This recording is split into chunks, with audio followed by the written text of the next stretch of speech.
Fala pessoal, tudo bem? Meu nome é Marcelo Palácio, eu trabalho aqui na Casa Despertar, né? E assim, isso é uma roda de conversa que agora vai acontecer uma vez por mês no nosso canal, certo? E no último final de semana nós estivemos na marcha da família contra as drogas, né? Contra a legalização das drogas, né?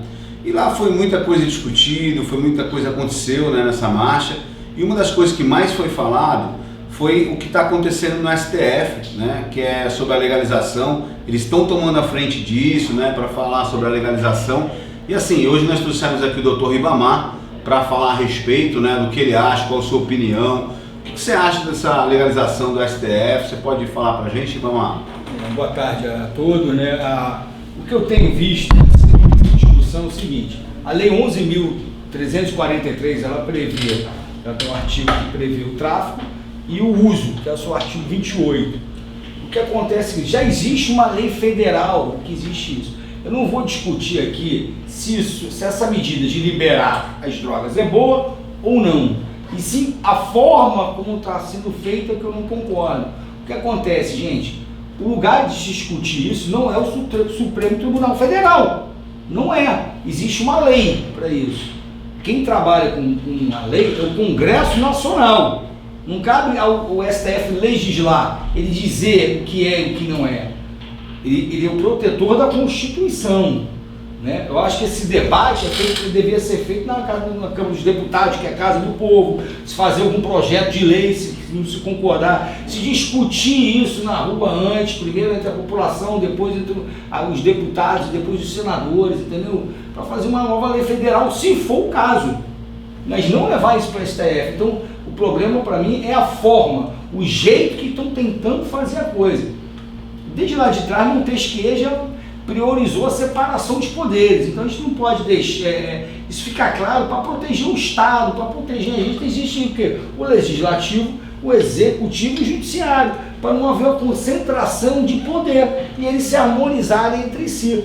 Então o que está acontecendo? Quando a gente bota muito poder para um, isso é tendente a dar errado. E mesmo quem defenda e fala assim, mas é legal a medida, gente, o chicote muda de mão. Ele é legal nessa medida, mas abre precedente para ir tomando outras medidas que tem na lei, para ir de encontro com a lei. Logo, quem deveria guardar a lei que está indo de contra? Então, a discussão é em outro âmbito.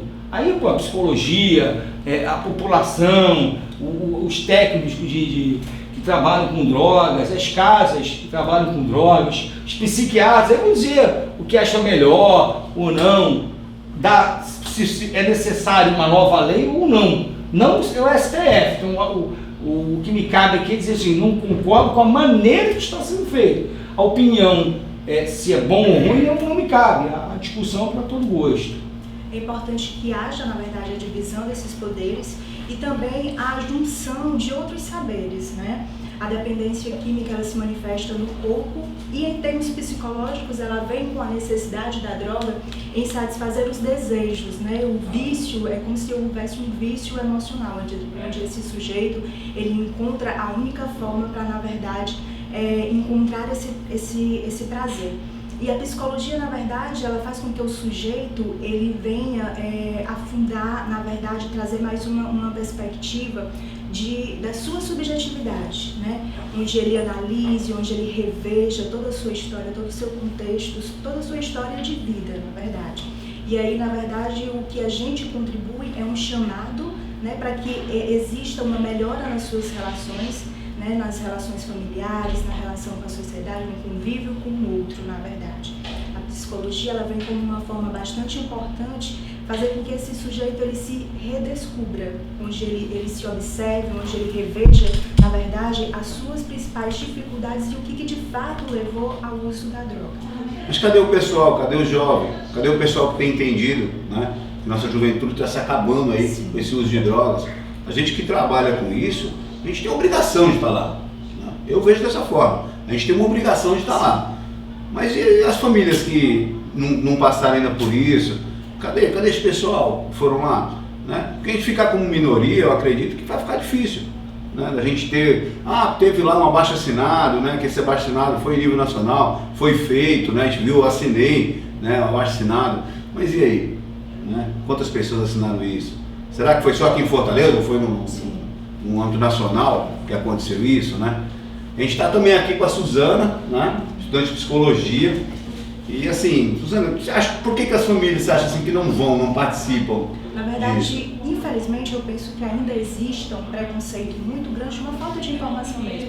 Por mais que haja divulgação nas mídias, por mais que nós divulguemos em N lugares, isso ainda chega de uma forma pouca para as pessoas, né? Hoje, por exemplo, na marcha a gente vê que são pessoas que, na verdade, têm algum envolvimento, têm parentes, são famílias que já viveram esse processo da dependência química, né? Então, isso precisa chegar num público maior.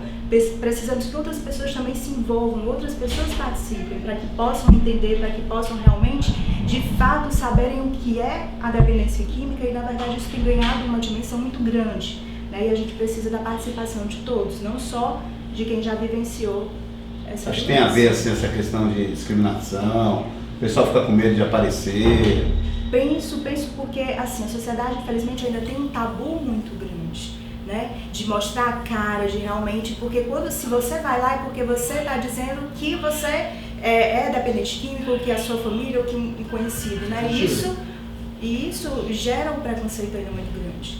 Porque a gente está aqui, estamos com o Dr. Ribamar, né, advogado, estamos com a Suzana, estudante de psicologia, eu, né, Marcelo Palácio, trabalho com a dependência química, e assim, a gente está aqui, né, mostrando, né, falando sobre a respeito, né. Eu queria que mais pessoas participassem. Esse debate, Palácio, é por isso que outro motivo que eu sou contra o STF decidir isso. Esse debate tem que acontecer dentro da sociedade, para a gente ver esses efeitos colaterais, essas pessoas que não apareceram, porque isso é uma decisão que engloba toda uma sociedade. Sim. E vai ter efeito em toda ela. Então não é um simples pode ou não pode. Não é isso. Além da coisa formal como advogado. Estou falando agora do outro lado. A parte formal eu sou contra, como eu falei, acho que o lugar não é ali. Mas mesmo que fosse, eu acho que tem que ter um debate muito grande quanto a uma decisão tão impactante. Eu não sei se foi assim também a divulgação, o quê. Mas, por exemplo, quando você vê, né, vamos colocar lá São Paulo, Avenida Paulista, vamos fazer uma passeata a favor.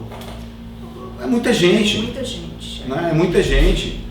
Fecha uma Paulista, aquela quantidade de pessoas. Eu não sei se aqui já teve, não tenho essa informação se já teve. Mas será que a gente tem mais gente interessada em liberar do que gente interessada em não liberar, né? Gente que entende, né? Ou talvez as pessoas não é o caminho. Que querem liberar se manifestem mais do que aquelas que não querem. Sim. Talvez seja isso, não é. A passeata por si só também ela não expressa o poder da maioria. Uma coisa é a maioria que está ali, outra coisa é a maioria que realmente pensa. São duas coisas distintas. Quando a gente fala também em marcha da dependência química, talvez venha na mente, né, o uso da maconha, do crack, dessas drogas, mas a gente precisa pensar também em drogas que estão sendo usadas de forma lícita, que é o cigarro, que é o álcool, e tem contribuído, assim, na verdade, tem devastado muito a vida de várias pessoas. Né? A droga é uma das drogas que nos mata, porque o que a gente estuda, por exemplo, a gente vê ali, né? Trazendo para a lei, Maria da Penha, quantos casos, eu vejo que a maioria tem influência do álcool, o cara bebeu e foi lá, acidente de trânsito com morte, Sim. Morreu de carro, ele estava bêbado. Então se a gente for aí vai aumentar muito mais os números de morte. Nesses últimos tempos, quantas pessoas pararam de fumar, quantas pessoas, né, pararam de beber em volta da saúde, aí estão pensando em liberar mais para piorar um pouco mais a situação do que está acontecendo? Assim, eu acho isso um absurdo.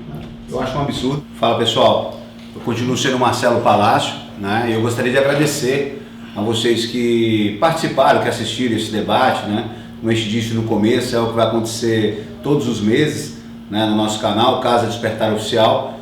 E tá aqui, eu quero agradecer o Dr. Ribamar, né, por ter participado. Né? Prazer participar aí, eu acho que do debate nasce o conhecimento, né? Do contraditório a gente chega num denominador comum. Né? Esse debate é necessário dentro da sociedade, a gente chegue numa interseção, num ponto comum que seja melhor para a nossa sociedade em si. Gostaria de agradecer também a Suzana. Eu que agradeço, na verdade é um prazer realmente fazer essa participação e na verdade a psicologia vem para fazer esse convite, na verdade, fazer com que o outro veja também outras possibilidades, né, para a vida. E quero agradecer mais uma vez, né, dizer para vocês curtam, compartilhem, né, se inscrevam no nosso canal, Casa Despertar Oficial, né, é sempre um prazer estar aqui com vocês. Somos Despertar, cuidando e recuperando.